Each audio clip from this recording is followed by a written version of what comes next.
So here we have a MacBook that's been liquid damaged, and we're going to try to fix it. And if you're watching this video edited on the main channel, you should check out my live channel, which I'll include a link to down below, where you can watch these as live streams, including any sort of other random crap that I decide to stream that day. So, let's open up this MacBook and see what's going on with it. Here is the MacBook. We're going to get our screwdriver here and see what's wrong with it. What's wrong with you, little MacBook? Is there a merchandise cattle prod with the Rossman Group logo on it? I don't think I can sell a cattle prod.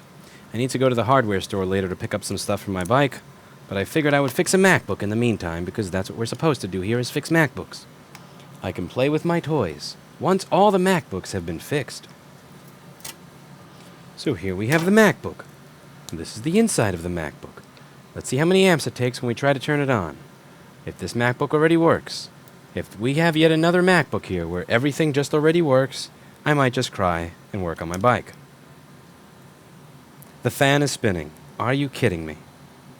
Are you effing kidding me? Tell me you have a backlight on the screen. Interesting.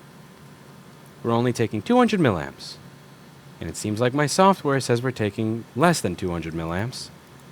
Is my software working? Aha! There we go. Software is working. Interesting. It says we're taking 200 milliamps, which is a fairly brain-dead voltage to be giving. Brain-dead amperage. And if we take a look at our screen, let's see if our screen is being told to turn on, and it's not. We're only getting 0 volts on the screen, which means this MacBook is turning on, but brain-dead. My favorite problem to solve. Let's open this thing up and see what's going on with it. Maybe it'll be an interesting repair. I hope it is an interesting repair because I've been getting Eli numbers over the past few days. And there's nothing worse than being stuck with Eli numbers on your stream. 100 simultaneous viewers. 12 to 14,000 views a video. Those are Eli numbers. Ugh. Disgusting. Disgusting. So now we're going to open this thing up. Now, one of the things that bothers me in the Henrik Husby case is that Henrik is getting all the flack when Jack Telecom is the vendor that sold him the screens that decided to put the fake logos on them. And I think that Jack Telecom should be the one that's forced to pay the legal fees and the fines. Now, the thing is, obviously, being a Chinese company, yeah, right, they have nothing to worry about there. But I do think they should have something to worry about in terms of their customers choosing not to purchase from them as a result of what they did to Henrik. And that is something that is important. So I would hope that people stop buying from Jack Telecom until they do the right thing. Because do keep in mind, they did not have to put that fucking logo on the screen. They didn't have to, but they did. It was not a required part of the production process. It was not asked for. So, yeah, it just bothers me. Now, most people are going to say, well, I'm just one person. Everybody has to change in order for something to actually get done. And that's a mentality that I absolutely fucking hate. I hate that mentality. I really hate that mentality that, well, if everybody's not doing it and everybody has to do it in order for change to occur, then it's not worth it to do because then change won't occur. So why should I bother doing anything? Why should I stand up for principles or morals or ethics or what it is the right thing to do because other people are not going to? Fuck that. Somebody has to do it. Because what people don't realize is that if you don't stand up right to these vendors now and they're doing this to somebody else, well, someday they're going to do it to you and you're going to be on the other end of 5 figures of legal fees like Henrik because some fuckface in China decided to put fake logos on stuff. And when that happens, when it's you, well, you didn't stand up when it was somebody else. So what are you going to do now? Pisses me off. Really pisses me off. It really bothers me when I hear people say that they're incapable of standing up for principles or creating change because they're just one person. The fuck do you think a group is? Okay, so we will see what's going on here. Now, we have minor corrosion by the SMC reset chip. However, the SMC is obviously not stuck in reset mode because you got to keep in mind, if the SMC was stuck in reset mode, we wouldn't get a green light and we wouldn't get a fan spin. The SMC needs to turn on in order for things like PP5, ES5, and all the other rails to turn on. And PP33 has 5 to turn on, which is important for running the PCH, CPU, logic signals. And that's all working because it turns on. It turns on. So this is actually irrelevant. You may think that that is relevant, but that is actually irrelevant. So what we're going to do now is we're just going to flux it up a little bit. A little bit of flux didn't hurt nobody. Just a little bit of flux. A small amount of Amtech flux. A small number. A small percentage. A teeny tiny bit. A barely noticeable number. A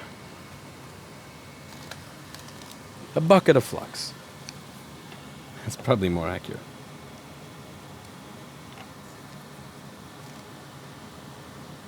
HAKKO is not irrelevant, unless HAKKO was not able to get to doing the RM-made merchandise today, in which case he is. Not only will he be completely irrelevant, he will also be completely fired. Fired. On fire. What did I say, fired? That must have been a slip of the tongue. I meant on fire.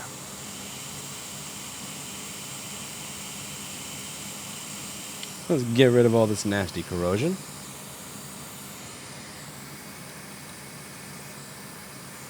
Rip HAKKO. Rip HAKKO.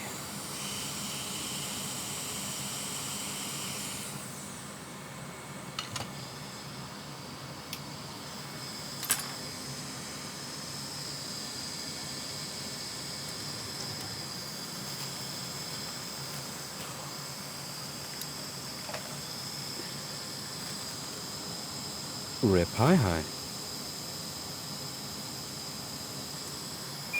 So rip whoever used all the flux at my desk and didn't replace the tube.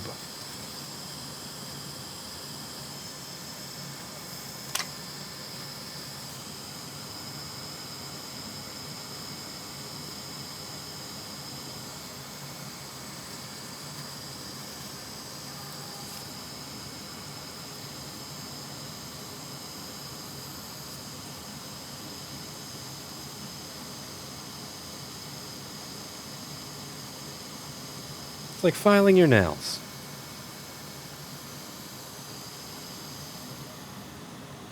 Filing my nails. It's like going to the salon. Although I don't go to salons, but not that there's anything wrong with that if you do.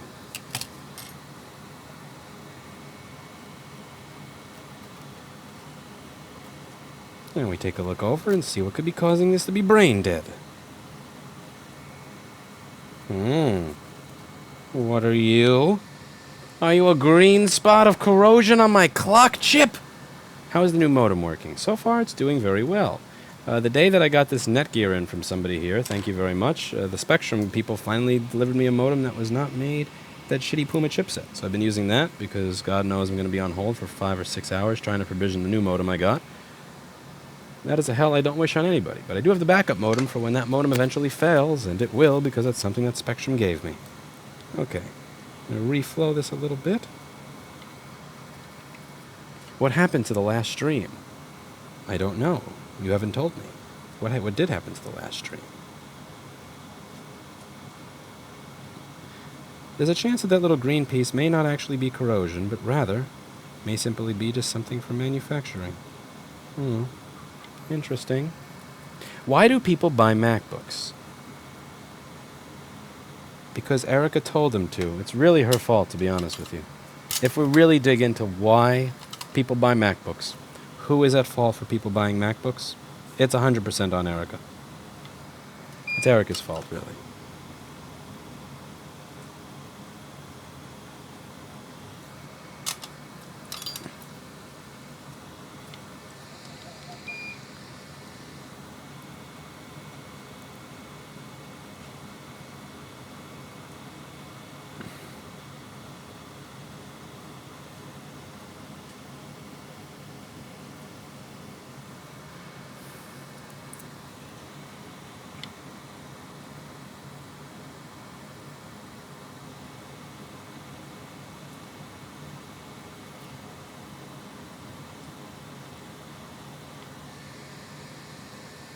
Minor corrosion.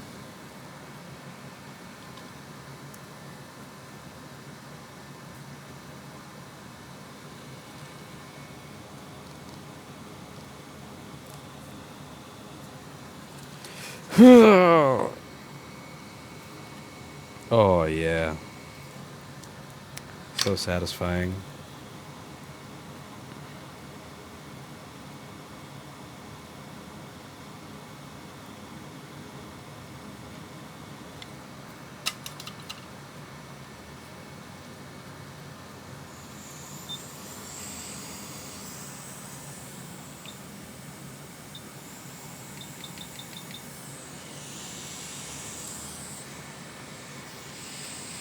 That felt good.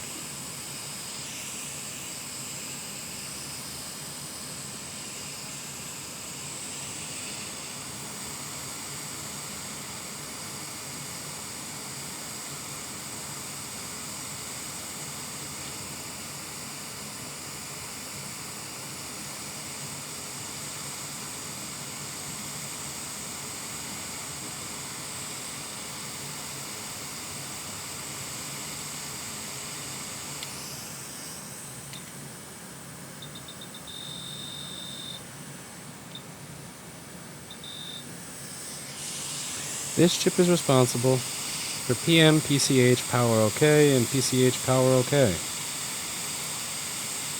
Signals required to get us booting into an SO state.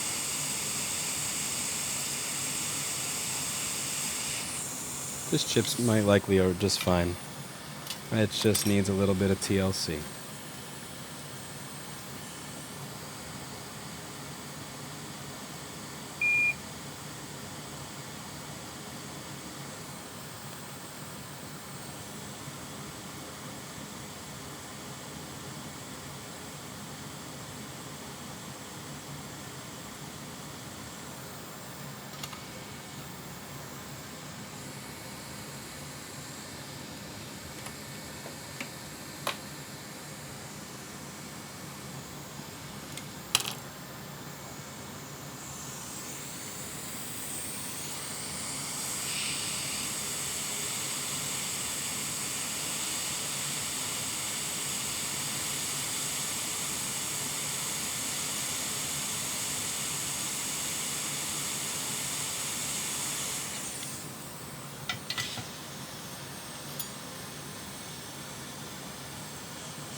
That is U1950. You can find U1950 on store.rossmangroup.com.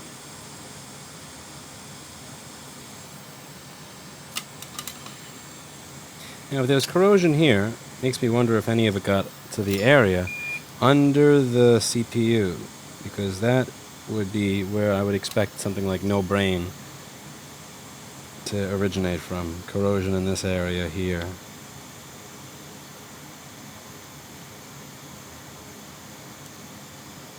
I'm hunting liquid damage. Aaron says U1950 was my first ever repair on a 3437. Interesting. Alright, we are still hunting liquid damage. Ooh, a solder ball by the CPU V-core regulator. Joy.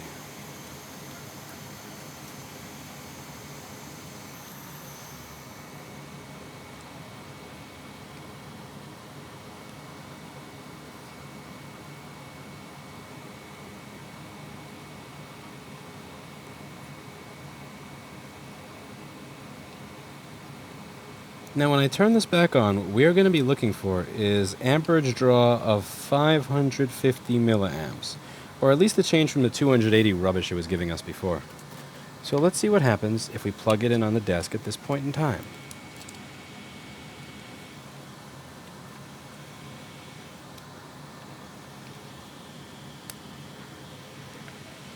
Alright, 500 milliamps. This has a chance to give us a screen, because in the beginning it was giving us 200 milliamps. Now let's see if it boots into an operating system. If it boots into an operating system, this will mean that this was fixed.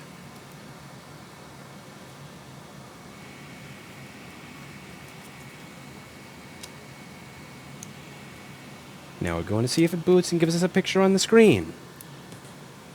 Still taking 600 milliamps, which is promising. 800 milliamps, even more promising. I saw the screen look like it activated. I see an Apple logo. The Apple logo means it's booting. It recognizes the SSD. It's posted and it works just like that. We fixed the board. I didn't even have to open a schematic. I didn't even have to turn on my brain, which is convenient because, as many of you who watch this channel will know, I don't have one. All we did is we looked at the areas that were liquid damaged and we touched them up using some authentic Amtech flux and all the tools that you could find me shilling in the links down below. It's not something that you can't learn how to do if you're interested in putting in the time, the effort, and the work to learn how to do it. You're just going to have to pick up some devices to experiment on that don't belong to a customer, that it doesn't carry a large risk if you manage to mess it up, same way I did when I started. And you too will be able to take broken things and make them work again. It's a really positive, nice, happy feeling to know that you took something that was worth nothing, that was garbage, and got it to work again. Even if it is something that has this logo on it, which means that, let's face it, it probably was garbage to begin with. At the very least, you made something work again so that somebody doesn't have to buy a new one if they don't have the money to. You've helped a customer that couldn't afford to get something else. And above all, you figured something out on your own. It's a good feeling, and I highly suggest that if you have some spare time, you're not really sure what to do, looking for a hobby or something, you find something like this to work on, and you get started. As long as you're not ruining customer devices, as long as you're not putting yourself into ridiculous debt, it's kind of fun. That's it for today. And as always, I hope you learned something. I'm going to be heading to the hardware store so that I could find these bolts, so that I could put this on my bike rather than just shoving a bunch of liquid-proofing silicone stuff on it. I'd like to actually run the wires properly through this, which means I'm going to put this on and then just put little holes so that I can have my wires go through. The thing is, I don't have the bolts that I need, so I need to find the bolts, which means going to the hardware store, which I am going to do right now. And after I'm done with the hardware store, I am going to put together the world's fastest flaming on fire electric bicycle. And I don't mean painting a flame on it. I mean it's actually going to go on fire. It's just that fast. Or that malfunctioning. With that said, I'll see you in the next video. If you want to watch these repairs live, if you want to see banter or any sort of random stuff, check out my live channel. Or by clicking over here. Or here. Or wherever the hell I wind up putting it. And you'll be able to watch my videos live. You can also check us out live on vimeo.com/Rossman Group. That's vimeo.com/Rossman Group. And on the YouTube live channel, if I'm just walking around, I see something that's worth going over, I'll live stream it from my phone. Just any sort of random stuff. That's it for today. And as always, I hope you learned something.